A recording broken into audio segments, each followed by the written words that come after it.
Hi. Hello. ಹಾಗಾದ್ರೆ ಯಾವಾಗ ನಿವೃತ್ತರಾಗಲು ಬಯಸುತ್ತೀನಿ? Retirement 60ರಿಂದ 65ರವರೆಗೂ ಅಣ್ಣ. ಇನ್ನೂ ಮನೆ ಕಟ್ಟಬೇಕು, ಮಕ್ಕಳಿದ್ದಾರೆ, EMI ಇದೆ, ಎಲ್ಲವನ್ನೂ ನೋಡ್ಕೊಳ್ಬೇಕು. ಹಾಗಾಗಿ ಹಾಗಾದ್ರೆ ನೀವು ಯಾವಾಗ ರಿಟೈರ್ ಆಗಬೇಕು ಅನ್ಕೊಂಡಿದ್ದೀರಾ? ರಿಟೈರ್ಮೆಂಟಾ? ಈಗಷ್ಟೇ ಕೆಲಸ ಸಿಕ್ಕಿದೆ ಗುರು, ಈಗಲೇ ರಿಟೈರ್ಮೆಂಟ್ ಬಗ್ಗೆ ಏನು ಯೋಚನೆ ಮಾಡೋದು? ಹಾಯ್. ಹಲೋ, ನೀವು ಯಾವಾಗ ರಿಟೈರ್ ಆಗಬೇಕು ಅನ್ಕೊಂಡಿದ್ದೀರಾ? 40 ಬ್ರೋ, ನಿನ್ನ ವಯಸ್ಸೆಷ್ಟು? ಮತ್ತೆ ಗೊತ್ತಾ, ನಾನು ಕೆಲಸ ಮಾಡೋದನ್ನ ನಿಲ್ಸಿದ್ರು ತಿಂಗಳಿಗೆ 2 ಲಕ್ಷ ರೂಪಾಯಿ ಸಂಬಳದ ಹಾಗೆ ಸಿಗುತ್ತೆ. ಆದ್ರೆ ಹೇಗೆ? ಬಾ ಕೂತ್ಕೋ, ಆಯ್ತಿದ್ದು.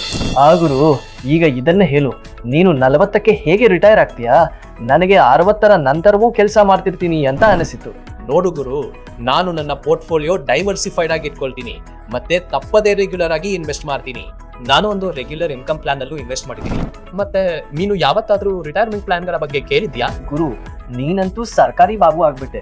ನನ್ಗೆ ಈ ಪೆನ್ಷನ್ ಬರೀ ಗವರ್ಮೆಂಟ್ ಜಾಬ್ಸ್ನವ್ರಿಗೆ ಮಾತ್ರ ಸಿಗುತ್ತೆ ಅನ್ಕೊಂಡಿದ್ದೆ. ಅರೆ ಇಲ್ಲ ಗುರು, ಈಗ ರಿಟೈರ್ಮೆಂಟ್ ಪ್ಲಾನ್ಸ್ ಜೊತೆಗೆ ಎಲ್ಲರಿಗೂ ಪೆನ್ಷನ್ ಆಪ್ಷನ್ ಇದೆ.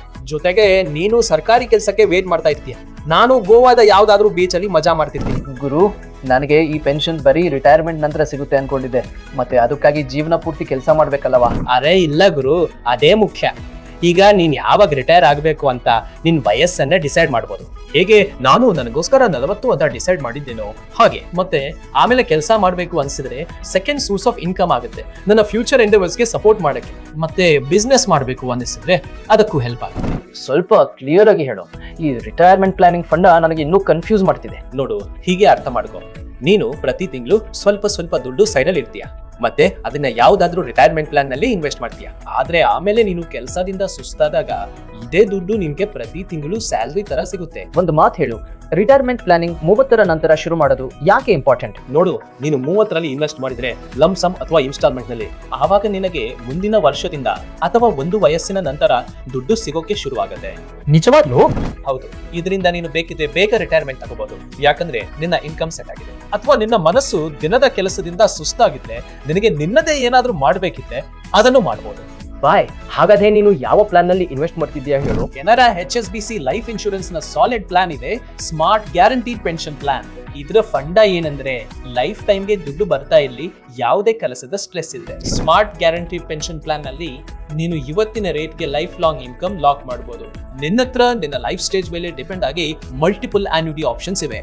ಮತ್ತೆ ನೀನು ಬೇಕಿದ್ರೆ ಆನ್ಯುಟಿ ಪೇಮೆಂಟ್ ಸ್ವಲ್ಪ ಡಿಲೇ ಕೂಡ ಮಾಡಬಹುದು. ಜಾಯಿಂಟ್ ಲೈಫ್ ಆಪ್ಷನ್ ಕೂಡ ಇದೆ, ಅಂದ್ರೆ ಲೈಫ್ ಪಾರ್ಟ್ನರ್ ಜೊತೆ ಕೂಡ ಬೆನಿಫಿಟ್ ತಗೋಬಹುದು.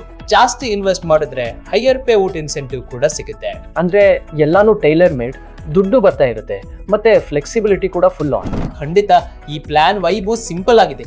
ರಿಟೈರ್ ಆಗಿ ಟೆನ್ಷನ್ ತಗೋಬೇಡಿ. ನಿಜ ಹೇಳ್ಬೇಕಂದ್ರೆ ಭಾಯ್, ನೀನು ಸಾರ್ಟೆಡ್. ನಾನಿನ್ನು EMI, ಕ್ರೆಡಿಟ್ ಕಾರ್ಡ್ ಪಾಯಿಂಟ್ಸ್ ಮತ್ತೆ ಆ ಬ್ರ್ಯಾಂಡ್ ಆಫರ್ಸ್ ಚಕ್ಕರ್ನಲ್ಲೇ ಸಿಕ್ಕಾಕೊಂಡಿದ್ದೀನಿ. ಬ್ರೋ, ದುಡ್ಡು ಮಾಡೋದು ಮುಖ್ಯ, ಆದ್ರೆ ನೀನು ದುಡ್ಡನ್ನ ಹೇಗೆ ಸ್ಮಾರ್ಟ್ ಆಗಿ ಯೂಸ್ ಮಾಡ್ತೀಯಾ ಅದು ಇನ್ನೂ ತುಂಬಾ ಮುಖ್ಯ. ಹಾಗಾದ್ರೆ ಇನ್ನು ಮುಂದೆ ರಿಟೈರ್ಮೆಂಟ್ಗಾಗಿ ನಾನು ಕೂಡ ಪಕ್ಕಾ ಇನ್ವೆಸ್ಟ್ ಮಾಡ್ತೀನಿ. ಖಂಡಿತ. ಮತ್ತೆ ನೀವು ಕೂಡ ಡಿಲೇ ಮಾಡಬೇಡಿ, ಯಾಕಂದ್ರೆ ನಿಮ್ಮ ನಾಳೆ ಸೆಕ್ಯೂರ್ ಆಗೋದು ಇವತ್ತಿನ ಆಕ್ಷನ್ ಇಂದಾನೆ. ಅದಕ್ಕೆ ಇನ್ವೆಸ್ಟ್ಮೆಂಟ್ ಅಮೌಂಟ್ ಏನೇ ಆಗಿದ್ರು ಜಸ್ಟ್ ಶುರು ಮಾಡಿ. ಎಷ್ಟು ಬೇಗ ನೀವು ಸ್ಟಾರ್ಟ್ ಮಾಡ್ತೀರೋ ಅಷ್ಟು ಬೇಗ ಫ್ಯೂಚರ್ ಸೆಕ್ಯೂರ್ ಆಗುತ್ತೆ. ಈ ಚಾನೆಲ್ ನಲ್ಲಿ ನಾನು ಸೇವಿಂಗ್ಸ್ ಮತ್ತೆ ರಿಟೈರ್ಮೆಂಟ್ ಗೆ ಸಂಬಂಧಿಸಿದ ಇನ್ನೂ ತುಂಬಾ ವಿಡಿಯೋಸ್ ಮಾಡ್ತೀನಿ. ಅದಕ್ಕೆ ಕೆನರಾ HSBC ಲೈಫ್ ಇನ್ಶೂರೆನ್ಸ್ ನ ಯೂಟ್ಯೂಬ್ ಚಾನೆಲ್ಗೆ ಸಬ್ಸ್ಕ್ರೈಬ್ ಮಾಡೋದನ್ನ ಮರಿಬೇಡಿ. See you soon. Bye by.